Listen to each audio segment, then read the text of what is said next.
Fred Waugh lives in Vancouver and the West Kootenays.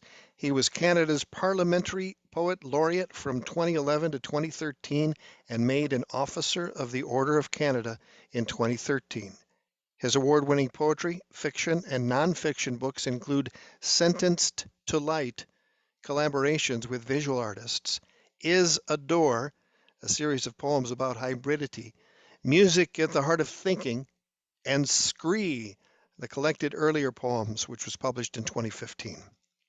The Simple, with a page stretching out from my feet, is a new chapbook of Fred's taken from the 9th Annual Page Lecture, presented in October 2020 by Queen's University in Kingston, Ontario. Fred gets back on the Zoom box today to talk about that lecture, about music at the heart of thinking, which is referenced in the lecture, about serial form, and probably a few other things. I have been meaning to do an interview with you for about 10 years at least, so I'm grateful that we're finally there by the virtue of Zoom to talk about these things. Well, you're pretty busy. I've noticed you're pretty busy. I told Daphne that because of a medical condition I was considered that's considered indolent. I said, and the situation's mutating, and I'm an indolent mutant. And she said, "Paul, you are the least indolent person I know." That's what she said. So, and I know she's your good friend, so I thought you'd appreciate that. But seriously, very grateful to have you in this way and to pick your fine mind. Phil Hall invited you to talk about your approach to the page, and that's how you got started with The Simple. Is that right? That's right. Yeah. And from that idea, you thought you'd take off from Charles Olson, and that with a page stretching out from my feet is just a slight tweak of Charles Olson. Yeah. It was the page lectures are delivered annually at Queen's University, and they're in honor of Joanne Page, a fine Canadian poet who's passed away many years ago. But anyway, every year there's a lecture, and the direction was to address notions of the page, I guess, in composition. And luckily, I had just I was starting to think about this talk I was supposed to give there, and this beautiful book by Stan Dragland, wonderful Canadian poet and critic and writer, called The Difficult. I don't know if you can see that. Can't see the title in it. Anyway, it's a book called The Difficult, and Stan has been a critic, or he's written about books for many, many years. And I've known him for a long time. But this book takes on the notion of reading those texts which many of us find difficult. You know, they're experimental texts, or they're innovative texts in some way or another, and they don't lend themselves easily to sort of the general reader. But unfortunately, that's the way, if you like innovative writing, happens to be. But it has insights into the reading into how to read the difficult, which are quite amazing. It's just a wonderful discussion of a number of different texts. And he focuses a lot on one of my favorite novels recently, The Obituary by Gail Scott, which is it is a novel, but it's actually a poem, or a poetic novel. It's very engaging in a innovative way, in the way she plays with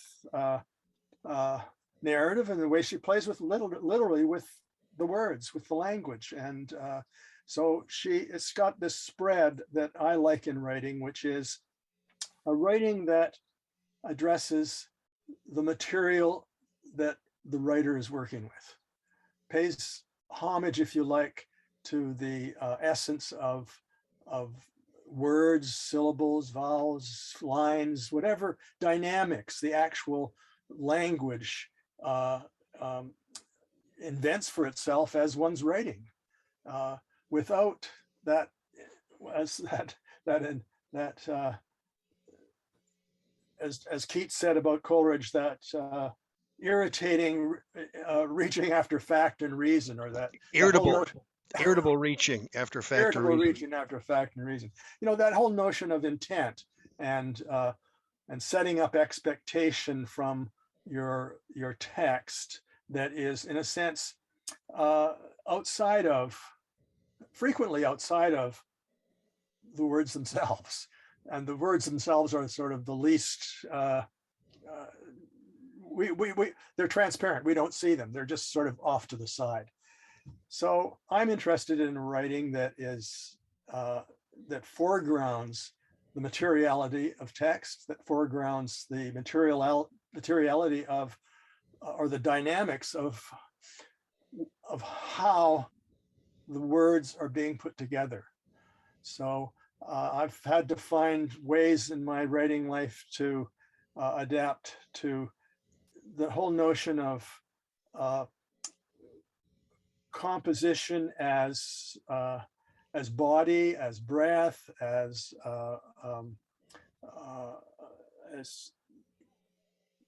if you like, improvisation. I started out in my as a youth. I played trumpet and jazz trumpet, and I got really very interested in. I wasn't a great trumpeter. I wasn't, I didn't go on with it, but I really got interested in how one improvises in jazz, and explored that and thought a lot about it, and it carried over into my poetry writing. And I found poetry, frankly, a little more accessible than getting together with a jam session or something. There's the typewriter, there's a poem, there's something that I want to get into.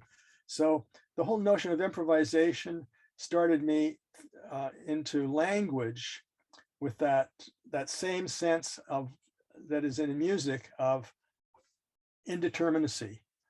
That is what I loved about jazz, is the indeterminacy. You don't know what's coming next. And the most exciting jazz is that jazz that explores those possibilities of undetermined progress, if you like, or undetermined movement. So When you think about the page, Composition by Field was the subtitle of Projective Verse. And of course, you studied with Charles Olson. I'd like to talk about that.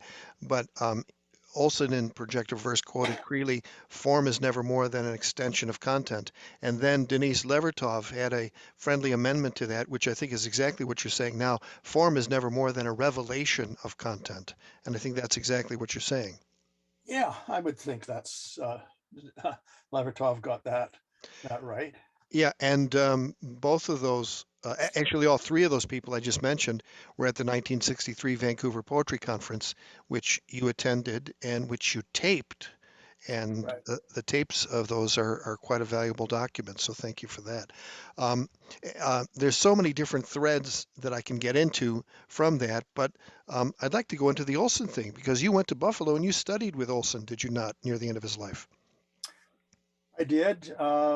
After I finished at UBC, I went to Albuquerque, New Mexico, to work with Creeley for a year, and I missed the North. I missed the green of the North, and I was interested in linguistics, and frankly, I didn't find what I was looking for there. And of this program at the University of Buffalo, in State University of New York at Buffalo, opened up and invited. It was a fantastic occasion where Al Cook, the chairman of the English department at that time, invited poets, young poets from around the world, from anywhere, who were interested in a graduate program in poetics. And I applied and I got accepted and got a teaching fellowship, etc. And after Olson left Vancouver in '63, he ended up going to Buffalo. He was hired at Buffalo.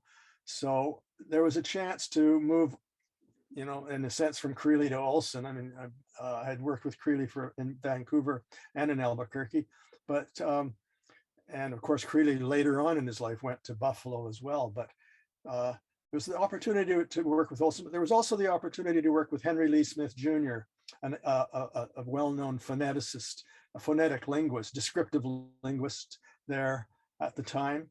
So I worked on a program of, if you like, poetry and linguistics, and I took Olson's seminars, and it was one of those occasions where there was a great community of young poets all of a sudden in Buffalo, and Olson was there, very inspiring. There was a lot of energy. A lot of magazines were started. A community was formed, and that was a very substantial and substantive part of my life, my growth as a writer. And Olson taught basically 2 seminars, taught a course in mythology and literature, and taught a course in poetry. And they were both very different courses, but there was a lot of overlap because they were this was total Olson, mythology and poetry. To go back to the difficult, as Stan Draglin calls it, Olson certainly in that category of poets. It has occurred to me as I heard about the difficulty of these poets and read them or attempted to read them in certain cases. I read them, and there's a certain moment where I get how their mind works. It's almost like a trapdoor opens and I fall in, and then the next thing I read from them is easier because I have some sense of how their mind works. But the trick is investing enough time so that you have some sense of how their mind works, and then the work becomes less difficult. Has that been the case for you, or do you see that as a one way to look at this? I suppose it was reading and rereading, but at the time that I came upon Olson and Creeley and Duncan and the San Francisco Renaissance poets and so forth, the New American Poets, 1945, 1960, had been published by Donald Allen in I think 1961. It came out. Anyway, that it wasn't so much having to become acclimatized to a new poetry as being excited by a different poetry. In other words, in 1960, most of us who had been educated in that, as I said, in that kind of colonized mind of English literature aimed at Europe and very much overburdened by that inherited European voice, if you like, or that whole European poetics. The excitement of what Olson was doing in the Maximus poems, and Creeley and Duncan and Ginsberg's Howl, and the whole, all of a sudden in the 60s, around, in the late 50s, early 60s, there was this difference. And it was just, I'm not so sure. I certainly didn't understand Olson when I first read him. In a sense, I wasn't too concerned about understanding. What I was interested in was that just this energy, this incredible energy of difference and newness, and a different approach to the poem, a different approach to how the possibilities of writing the poem. But of course, the Maximus poems, I had never been exposed to a kind of poetic project, other than, Paradise Lost or something like that. So this was a poetic project that was fascinating. We had to learn a lot about, what's he getting at? What's this Maximus? What's all this Greek stuff? I mean, I still don't. I read Olson now, and I don't know half of the references. Or Pound. We had sort of had our our baby teeth got into the cantos early on, and that was a struggle in itself. So we knew that what we called sort of modern, at that time, modern poetry was difficult. But it was exciting. Its difficulty was exciting. And so trying to find out how to read this new writing. I remember George Bowering and Lionel Kearns and Pauline and I had a little seminar with Warren Tallman in Vancouver. We'd meet at his house once a week just to read the cantos. We thought, okay, and Warren invited us to, let's do this. We'll do this little course on the cantos. I don't think we ever got past Canto 4. I mean, we just spent hours and hours and hours reading out loud, not necessarily talking about it intelligently, but experiencing it. And that was that sort of blew me away, that gee, you don't have to understand this stuff, you just have to experience it. And that was a real opener, that the poetry could be simply an experience in language and form, and its content was it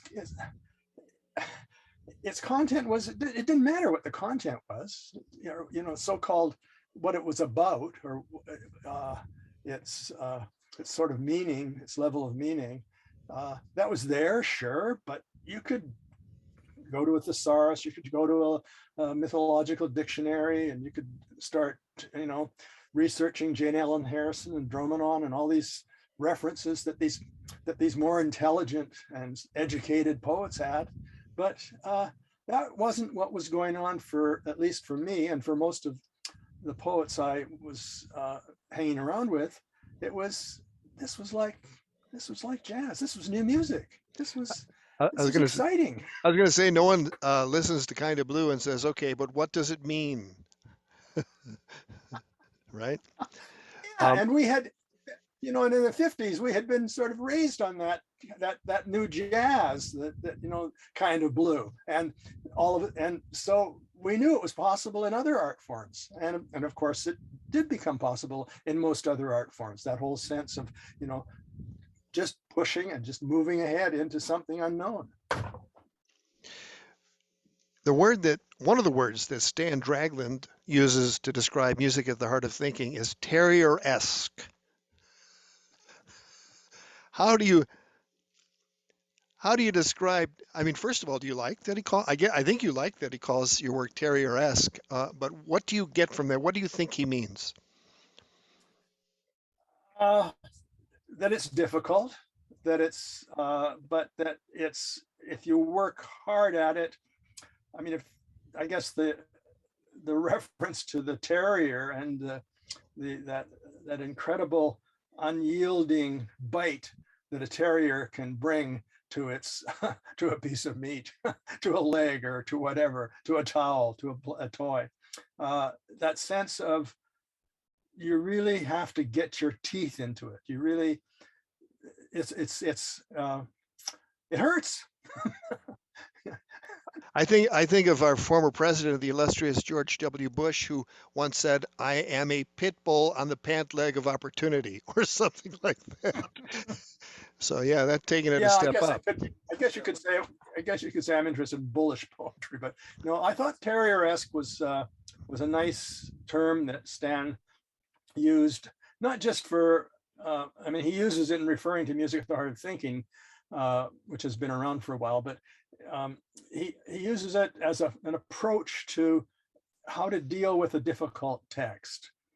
That is, that as a reader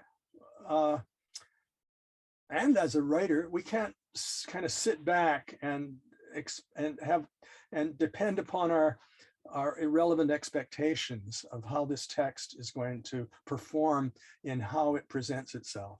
Oh, here's a novel. Let's just, this is what a novel is. Here's a poem. This is what a poem should be. That's poetry and that's not poetry.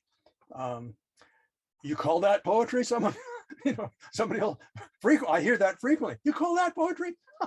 And bunch of, well, the difficult is if you're a terrier and a terrier of a reader or a writer, I guess you go at it with teeth bared. You try to, in a sense, move into it with energy, with intent, with not so much with intention, but with desire to get hold of it, grab hold of it.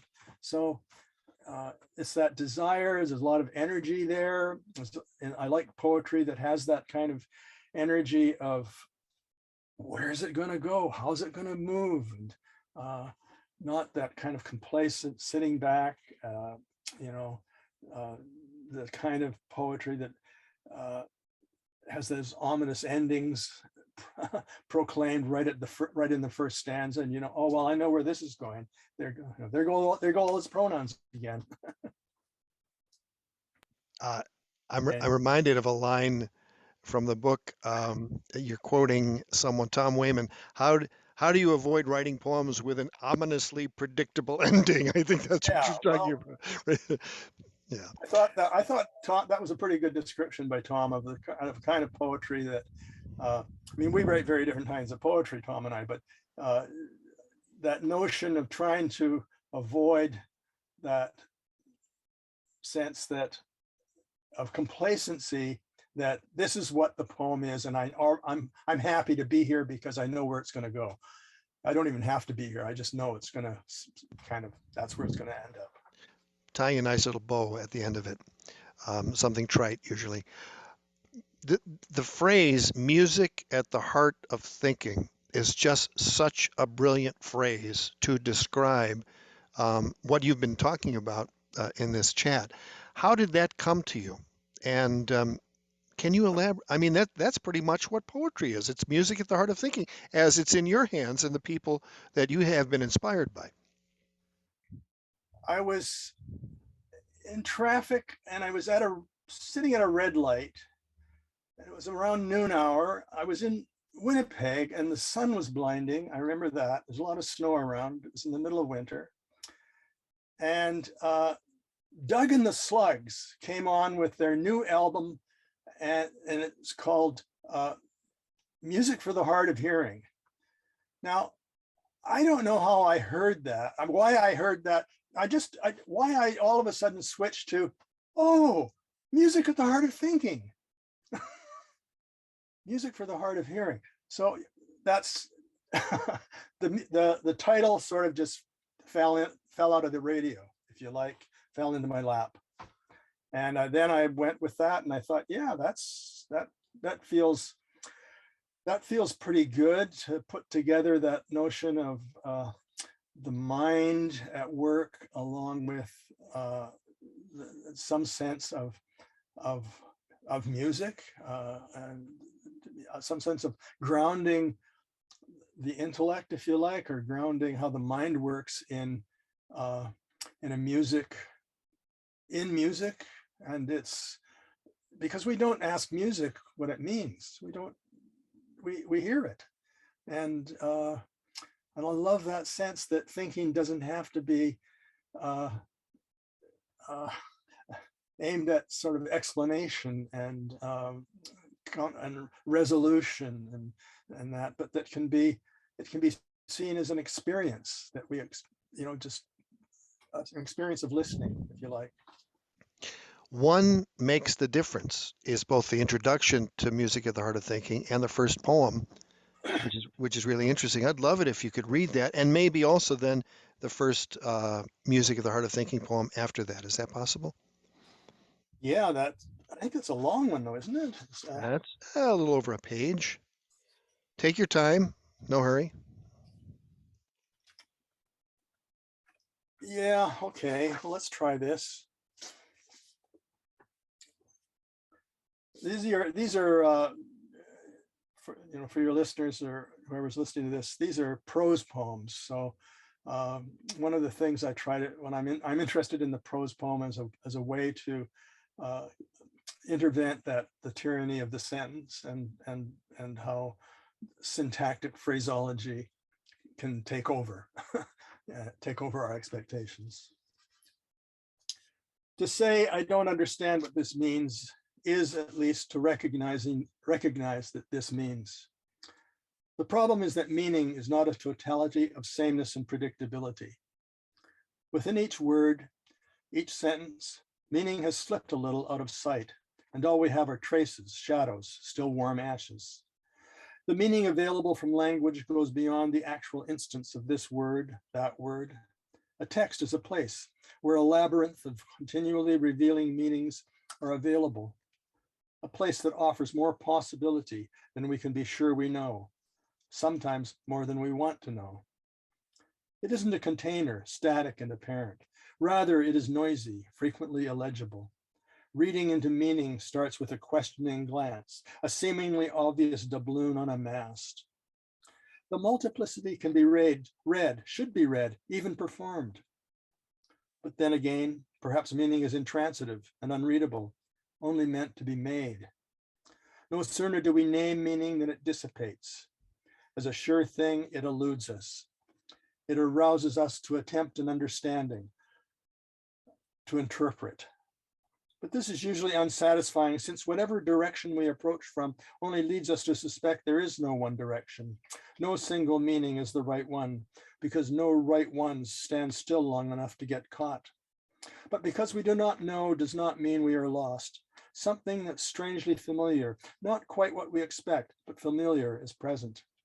That quick little gasp in the daydream, a sudden sigh of recognition, a little sock of baby breath. Writing into meaning starts at the white page, nothing but intention. This initial blinding clarity needs to be disrupted before we are tricked into settling for a staged and diluted paradigm of the real, the good old familiar, inherited, understandable, unmistakable lucidity of phrase that feels safe and sure, a simple sentence, just like the last time sentence. One makes the difference. Meaning generates and amplifies itself beyond itself, but never forgets. Fragments of its memory and its potency exceed itself with meaning, full of desire, and can only be found hiding between the words and lines and in a margin large enough for further thought. Music at the heart of thinking. Go ahead. So, and you wanted me to read the next one? Yeah. That's so brilliant. Oh, I love that so much. But Thank you. yeah, reading one would be good too. This is the first one of the Music at the Heart of Thinking was actually contextualized as a response, or was part of a response to a call by BP Nicol to send, he and Frank Davey were editing Open Letter, and they wanted to edit some special issues of Open Letter magazine talking about the whole notion of notation. And so he invited me to write something about notation. Well, I don't write I find it very hard to write about anything. So this was the first piece that I wrote, if you like, about notation. Number one. Don't think thinking without heart. No such separation within the acting body takes a step without all of it, the self propelled into doing the thing, for example, the horse, and on the earth as well, picking up the whole circuit, feet first, feel the waves tidal, and even outside to moon and sun. It's okay to notate only one of those things without knowing fixed anyway, some heart sits in the arms of. I just love the way that moves, the way the language moves. And maybe it's my appreciation of and background in jazz, but that's just so alive. And I think there was a notion in the introduction, one makes the difference regarding safety. Unmistakable lucidity of phrase that feels safe and sure, a simple sentence. And I think that's really, I mean, if you were the kind of person who grouped poets into two categories, one would be for the wild and one would be for the safe, and you're obviously on the wild side, the Terrieresque side, and I just love that so much. Yeah, I don't feel unsafe in that zone. Right. Yeah. I actually feel personally, because of my ambivalence with the inherited poetics, the inherited European poetics. My ambivalence with that predictable kind of language makes me feel unsafe. I feel safer, in a sense, in the improvisatory, because I'm there. It's very much a mindful practice. It's very present. It's very immediate. I don't know what the next word will be. I'm so excited to discover what it might be and what it can be. And there's an excitement, but I don't feel unsafe. Well, because you've been there before, you know it comes out okay, right? Right. Yeah. It comes from, as most musicians know, it comes from you practice and practice and practice, and so you can be ready for that moment when you can just do it. It seems then a logical extension that rather than think about the poem by itself, and of course, some of the people who came to lecture in Vancouver, um, Jack Spicer, chief among them, some of the people who came to live in Vancouver, Robin Blazer among them, talked about the serial poem rather than the epic poem. And you have been a fan of the serial.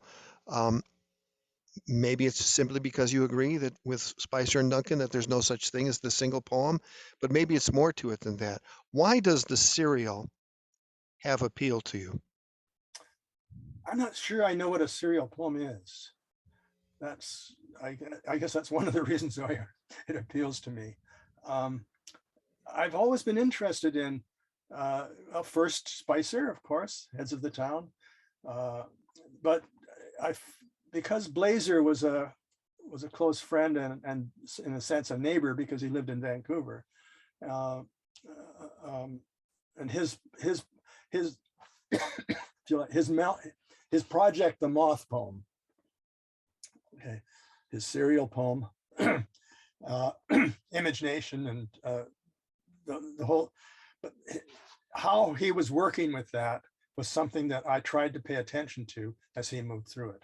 Now, I'm not so sure. I had certain ideas and about what kind of quote unquote seriality was going on. And all I could figure out was that it was something that went on. It didn't end. So, and I'm very much come out of the, if you like, very, very attracted to that tradition of the long poem that is interested in avoiding the ending. So it's, yeah, I wouldn't call what I'm doing a serial poem. Somebody else might. I didn't intend it to be quote unquote serial poem. I'm not sure what Spicer and Blazer, I've read about it, heard people talk about it. I still don't quite understand compositionally when one is in a serial poem. What are there some rules? Are there some guidelines? I don't know. I don't. There might be a few. I know Spicer had certain quote unquote rules in poetry that perhaps he applied to the notion of a serial poem. And I know Robin was very ambiguous about what some of those boundaries might be. It's very hard to to get him to articulate. To me, I found it very hard to get him to articulate something precise about how one proceeds in composing a serial poem. I know what the Moth poem is, to me, the most wonderful example of seriality, in that the moth is always there. And I love that sense that there's something going on that's always there, but you don't know where it's going to be next. You don't know when it's going to appear. So what do we call that? I don't know. Yeah, it's mysterious. Surprise mind. It comes to mind. I remember coming out of a sauna or something with an Igbo man from Nigeria, and there was a moth almost right in my face, so I kind of brushed it out of the way. And he said, "Hey, be careful. That might be your ancestor," which I thought was interesting. Not necessarily that I'm the latest in a line of moths, but that the ancestors could reincarnate, just to spend a little more time with us. Certainly, Blazer would hear you on that. I mean, he was very much interested in um, uh, that dynamic of, in a sense, that kind of eco dynamic of the world of around him as being possible. Duncan, who I admire greatly and did some work with too, was very much into the expansiveness of thought in the world, and right down to those, as I say in the simple, that notion of the minute, truthful, and particular. Olson's thing, that the notion of anything particular, such as the lemon, such as the moth, such as, those things they're there and they're always there. So being aware of that kind of consistency, I think, is part of something that's going on in music at the heart of thinking. I know that I was always trying to be aware of this abstract idea called notation. In other words, but I was thinking of it in terms of, how do I notate my mind? How do I notate the world? How do I use language to notate anything? Not so much, just Olson's notation of the end of the line, and then that's where you stop breathing, or start breathing, or whatever. So, but notation as, notating the mind. How do you notate the mind? Or as Philip Whalen said, my poetry is a graph or map of my mind working, something to that Mind effect. moving, yeah. You talk about not knowing what the serial is, and yet the first edition of Music at the Heart of Thinking came out in 1987, and the most recent version came out in 2020. So there's a 33-year project. One would say that has something to do with what a serial poem is. It's something that takes time. It's something that has some kind of content that's similar, or in your case, composition process that's similar. So isn't this a good example of what a serial poem is? Well, Robin thought it was. Robin always, when talking with Robin, he thought it was a serial poem, but I didn't. I still don't quite, because it's a project, and I guess to be more accurate about it for my own compositional use, it became a project that went on, and a place in which I could read other texts, I could read other art, other music, and pay attention to what I was hearing, listening to, seeing. So that's why I think that's the one thing that I kind of hold on to here, is that all the pieces are bouncing off of usually another text, or a piece of art, or a piece of music, or something out there. So it goes on and on. It's not there, it's all numbered. It's not number one is only connected to number two, in that I'm still thinking of notating thinking. When you talk about that, how different things come into your life, different pieces of music or philosophy or news events or whatever. Um, it reminds me of something you talk about. I guess it's in Music of the Heart of Thinking, the notion of a poetic journal or Uttaniki, which certainly was central to the first batch of poems in this series. Want to talk a little bit about the journal as I mean, you started to talk a little bit about that, the journal aspect of this, but how is this like the Uttaniki? It's not. I've written, I've done Udanikis, several in my book Scree, and I still have others that aren't included in this book here. Um, Uttaniki is the poetic diary, if you like, Basho's Journey to the North Provinces, and has been a great, all of that has been a wonderful influence.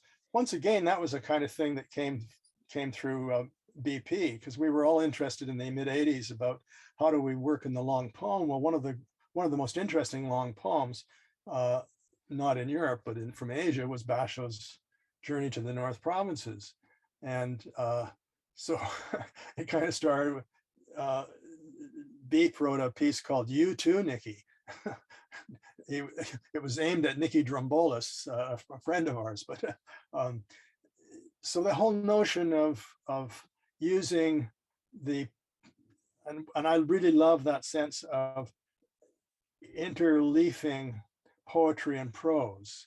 So Basho just saying, well, here we are at Lake Biwa today, and it's a beautiful day, and the sun was out, and the pines were beautiful. And I wrote this little poem. Here it is.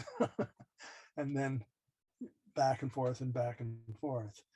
So, but I wouldn't think of Music with the Heart of Thinking as an Uttaniki in that journal sense.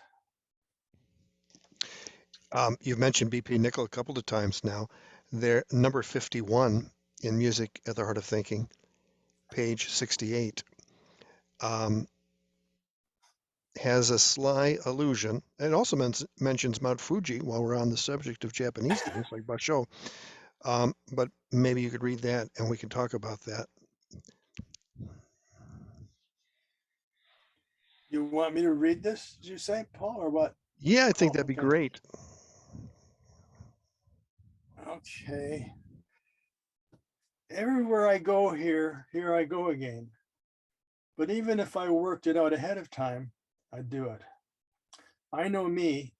This train crosses all the Chinese rivers in Canada. Each one the same world water, the same trestle, same deep gully. In Japan, Mount Fuji no more than a quiet black Shinkansen tunnel, out of sight, out of mind. When Dorn said, the stranger in town is the only one who knows where he's been and where he's going, I could see Pocatello's tracks. Your symbol as accent to the basic drum of consciousness lurks. Saint Am stutters and stumbles. These rails are only half continuous. It Well, was, Saint Am yeah, is a that was reference to, I don't know if Beep even had a Saint Am, but I give it to him in this poem, stutter, stammering and stuttering, stumbling. And Saint Dumble. Saint yeah. Um, and this is also one of the other things that seems to me in working, reading back through these texts, is that a lot of this was going on at the same time that I was going through trying to resolve my Chinese Canadian hybridity, my mixed race background. So, and I had also spent several months living in Kyoto in Japan. So the Japan and China were great attractions for me, and not just in terms of poetry, but history, the imagination, and so forth. Yeah, and it's sort of kind of this kind of all the Chinese rivers in Canada is this kind of jab at the fact that most of those rivers were crossed by the railroad by Chinamen who had to build the trestles over them to their danger. So Absolutely. Yeah. And then be chased out of town in just about every town in North America where they were. yeah, not just Canada, the States too. Yeah. Particularly horrific incident in Tacoma. Um, in the simple, you mentioned Margaret Avison's notion that, quote, the state necessary to writing a poem is synesthesia. The detachment with stimulated emotion is the state in which a fleeting phrase or the glimpse of a remembered scene is a signal. Catch this now or it's gone forever. So you quoted that in your talk in the simple, and I'd love for you to elaborate on that. Well, that was a bit. I mean, Margaret Avison was the only Canadian poet at the '63 Poetry Conference in Vancouver, and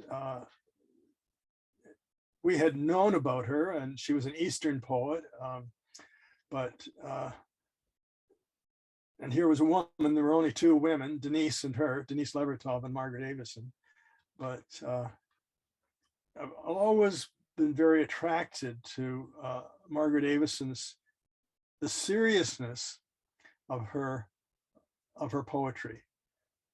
And it's a poetry that is certainly not improvisatory in the sense that mine is, or that say Olson's was, but it was very much a poetry of the mind, very much a poetry of working through thought. And so and in Stan's book, this was kind of a thing that was able to get out of Stan's book, this notion of synesthesia that she talks about.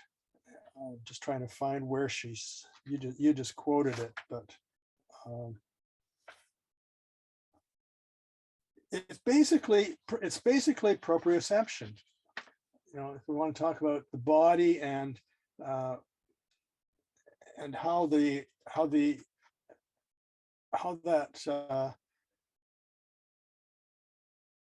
how we frame the body. Page 15 is, where that? yeah, page 15. It's about halfway into that second paragraph on page 15. Oh, right. Okay. Yeah. Now, I had also, one of my favorite musicians to follow over the years has been Anthony Braxton, jazz sax player, but composer, and his music is really like far out, way out there, if you like, and is not that sort of, it's not there for pleasure. It's there for, I don't know what it's there for, but it's wonderful. It's a wonderful mix of stuff. Now, Braxton works on a synesthetic basis in terms of his notation, and he notates his compositions with not with musical notes, but with images of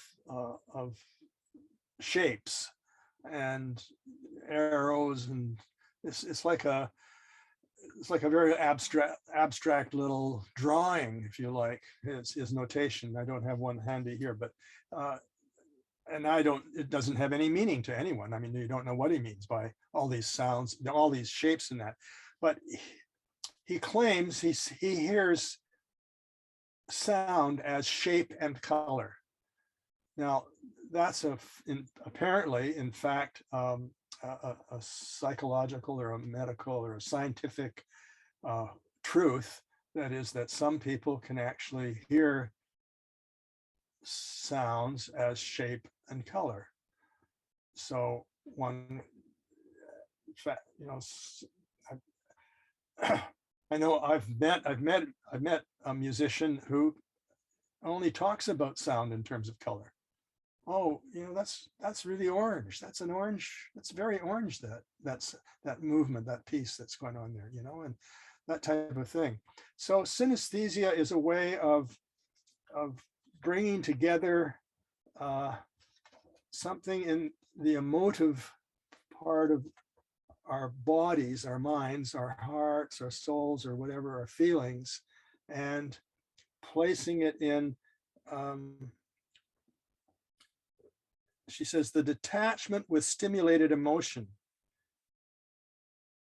is the state in which a fleeting phrase or the glimpse of a remembered scene is a signal. Catch this now, or it's gone forever. And it's being on that precipice, on that edge of something that might happen, right? And being aware, being open to the fact that, oh, there, that's something that's an opening there. One of the simplest ways of explaining it for me, I think when I was teaching, writing, doing creative writing workshops and that, and it was something that Cree tuned me into. If you get stuck, you're writing and you get stuck, just go back and pick up a stitch. Right? Just take 1 or 2 steps back, and there's another syllable there. There's a different sound. And bring that sound up, and just keep going.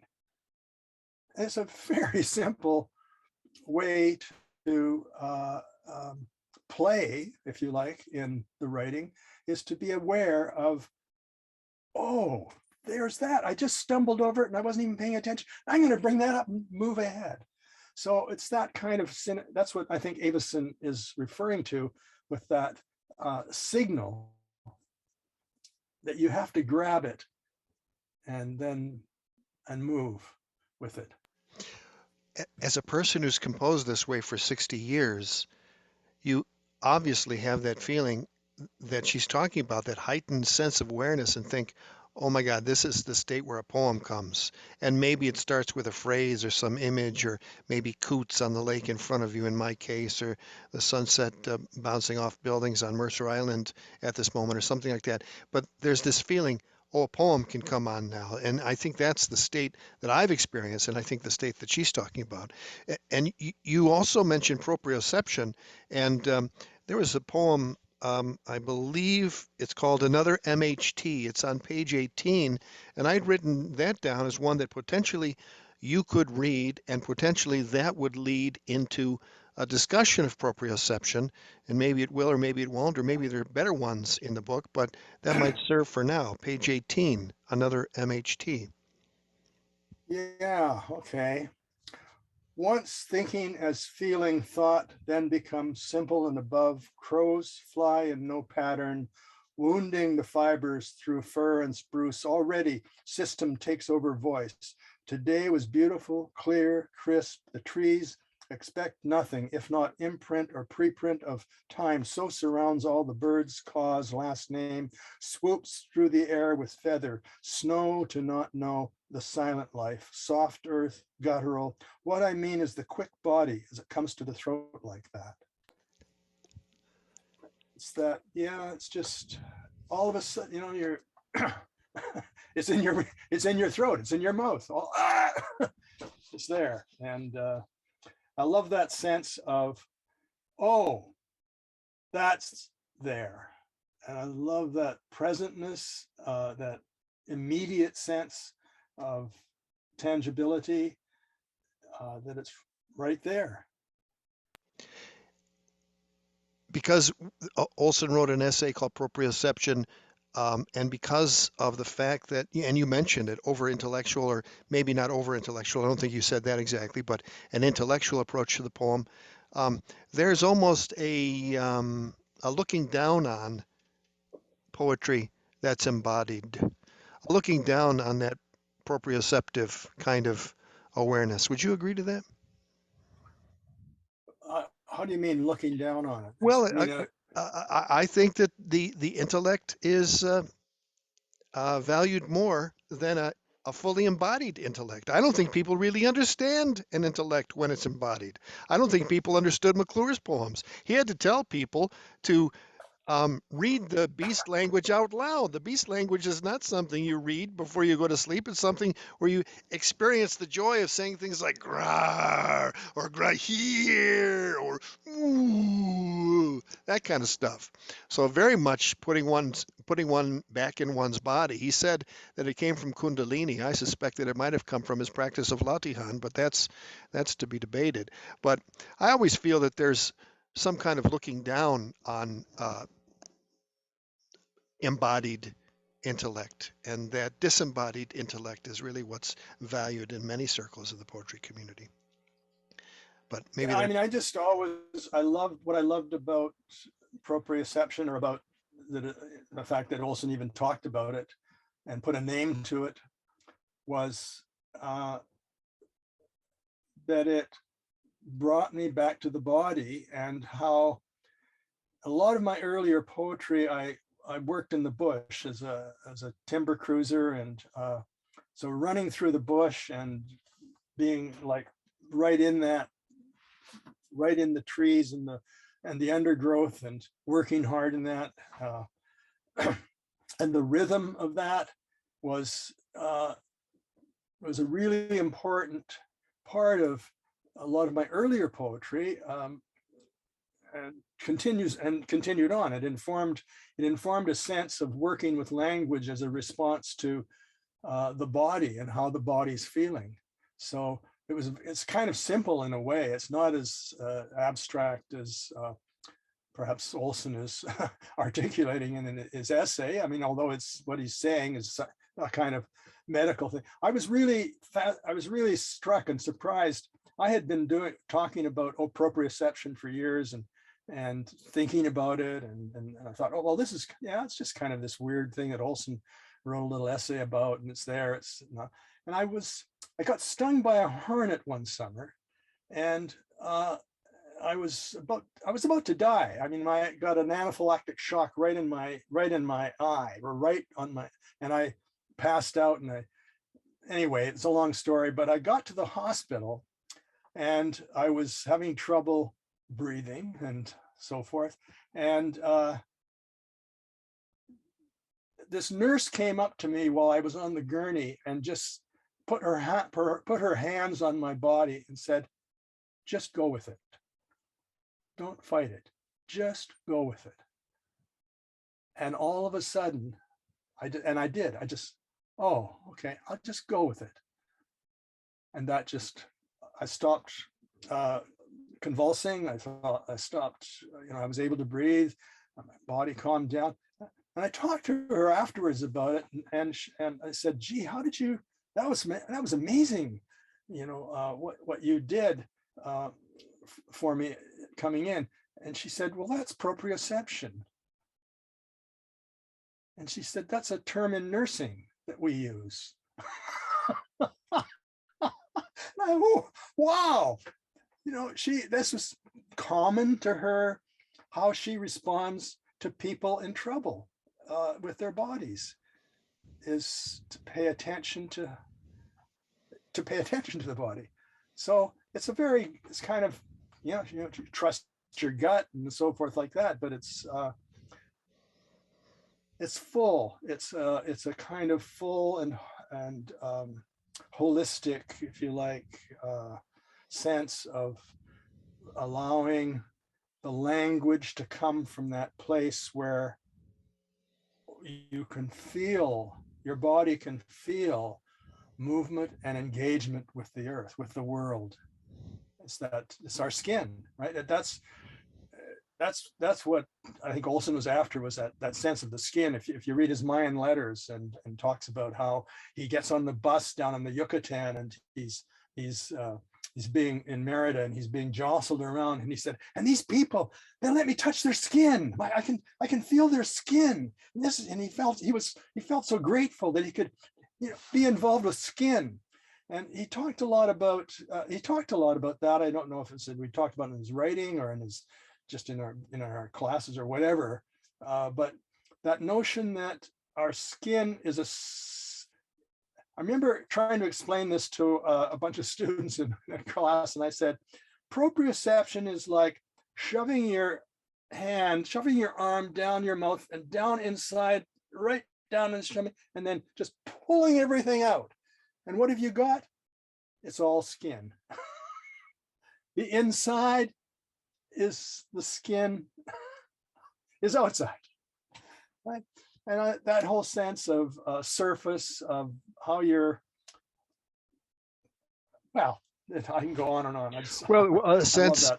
a sense of where your body is in space, and we take it for granted until we get a bout of dizziness or until we get old and we miss that step because the proprioception is not as sharp as it once was. So I think it's a sense of where your body is in the universe, the way you can, scratch a certain place without looking at it, or do any number of things that we take for granted because we develop it until we get old, and the senses are not as sharp, I think. So Yeah, and compositionally, working in language and as a poet, then I'm looking for ways that the poetry can engage the body proprioceptively.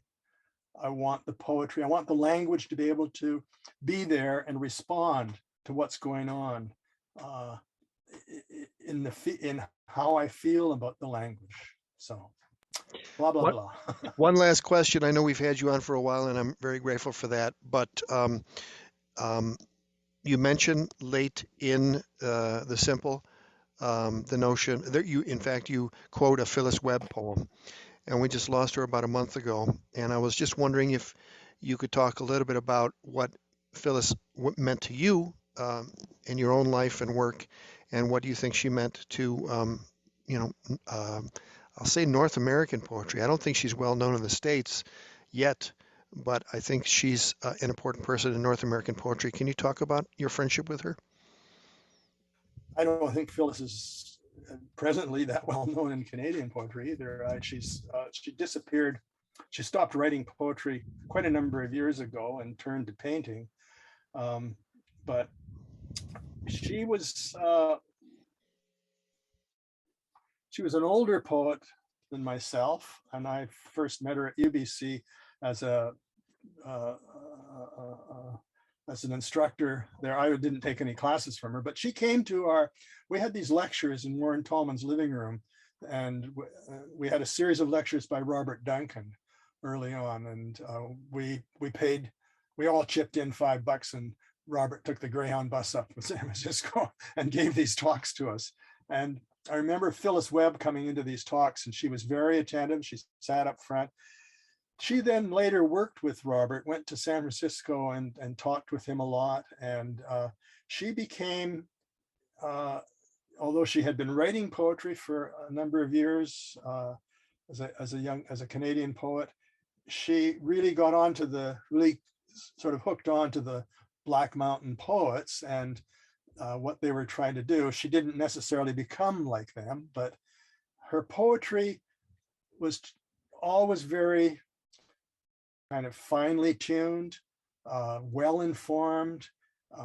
Some of it, like this poem the poem that I love of hers, a poem called Leaning, is just a beauty. I mean, it's just like it does so much and talks about so much of what I'm interested in thinking about and hearing. So she was for me, I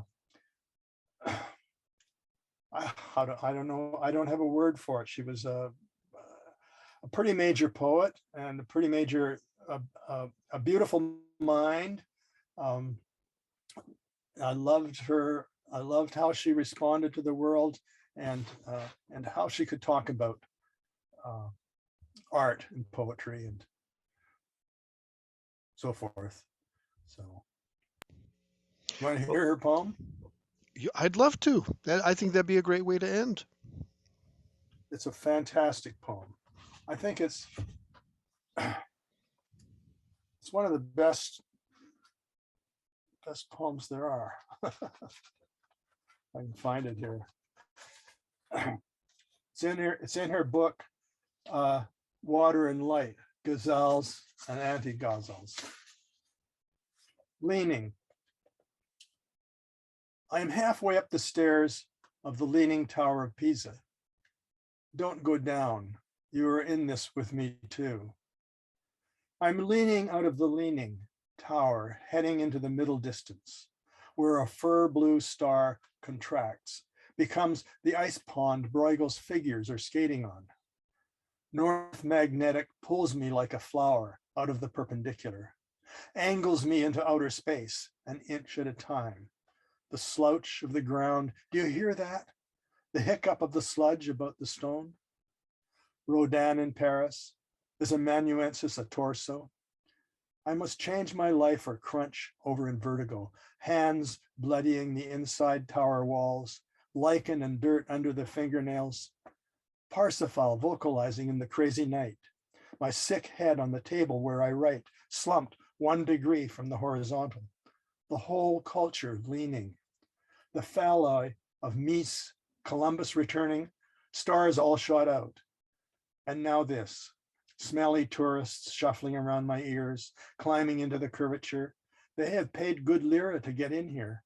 So have I. So did Einstein and Bohr. Why should we ever come down? Ever? And you? Are you still here? Tilting in this stranded arc, blind and seeing in the dark? I just, oh God, that's a beauty. Fred, thanks for your time. I love the way your mind responds to the world as well. Thanks for being here. Thanks for having me, Paul.